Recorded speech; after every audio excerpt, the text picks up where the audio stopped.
Welcome বন্ধুরা, আমি নিশিত দে। আমার হোম গার্ডেনিং উইথ নিশিত চ্যানেলে সবাইকে স্বাগত। তো বন্ধুরা, আমি কিছুদিন আগেই আলামন্ডা ফুল গাছের ভিডিও শেয়ার করেছিলাম।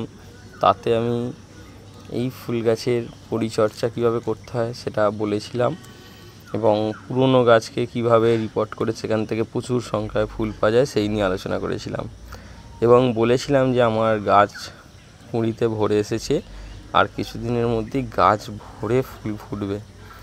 তো সেই ভিডিও আপনাদের সাথে শেয়ার করব। তো বন্ধুরা, দেখতেই পাচ্ছেন যে গাছটা একেবারে ভরে গেছে, এবং প্রত্যেকটা ডগায় দেখতে পাচ্ছেন যে 4-5টা করে ফুল আছে, এবং এখনও প্রচুর সংখ্যায় কুঁড়ি আছে। তো বর্ষাকালে এই ফুলটা হচ্ছে খুবই একটা পপুলার ফুল। আপনারা যারা এই আলামন্ডা ফুল গাছ বসিয়েছেন তারা যদি একটু যত্ন করেন তাহলেই কিন্তু বর্ষাকালে আপনাদের এই গাছ থেকে প্রচুর ফুল পেতে কোনো অসুবিধা হবে না। তো এই গাছটার নাম হলো আলামন্ডা, একে বাংলায় অলকানন্দা বলে ডাকা হয়। তো এর কিছু ভ্যারাইটি হয়। তো এই যে ভ্যারাইটিটা হচ্ছে একে ড্রপ ভ্যারাইটি বলা হয়। মানে এই ফুল গাছটা খুব একটা বড় হয় না। মানে এই আলামন্ডা গাছের দুটো ভ্যারাইটি হয়, কালারের উপর ডিপেন্ড করে দু ধরনের হয়।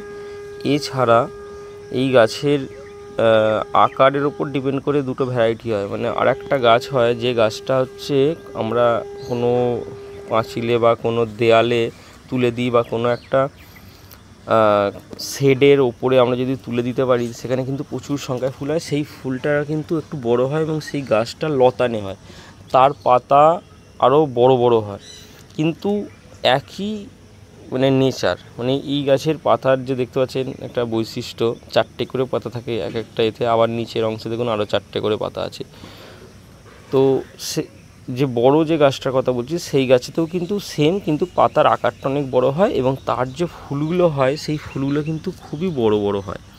তো যাদের জায়গার সমস্যা আছে তারা কিন্তু এই ড্রপ ভ্যারাইটি সংগ্রহ করতে পারেন। আপনারা নার্সারিতে বা ফুল গাছের দোকানে গিয়ে জিজ্ঞাসা করবেন যে ড্রপ ভ্যারাইটির আলামন্ডা, যেটা আমরা টবে করতে চাইছি, সেই গাছটা সংগ্রহ করার চেষ্টা করবেন। তো এই গাছ কিন্তু এই বর্ষার সময় যদি আপনারা কাটিং লাগিয়ে দেন ভেজা মাটিতে, তাহলে কিন্তু খুব সহজেই চারা তৈরি হয়ে যায়।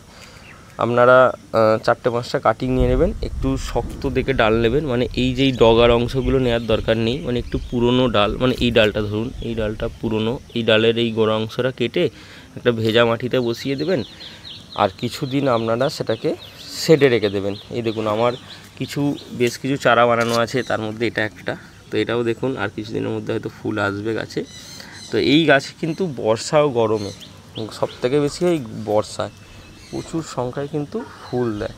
তো দেখতেই পাচ্ছেন যে ফুলের একদম মানে ভরে আছে গাছ, আর বৃষ্টি হয়েছে, ফুলের ওপরে বৃষ্টিও পড়েছে, খুব সুন্দর দেখতে লাগছে। তো বন্ধুরা, আপনাদের কাছে এই গাছ কি আছে, যদি থাকে তো তার কেমন গ্রোথ করছে, কেমন ফুল হচ্ছে, অবশ্যই কমেন্টে জানাবেন। আর যদি গাছ সম্পর্কে কোনো প্রবলেম থেকে থাকে তাহলে অবশ্যই কমেন্টে জিজ্ঞাসা করে নেবেন। Thank you.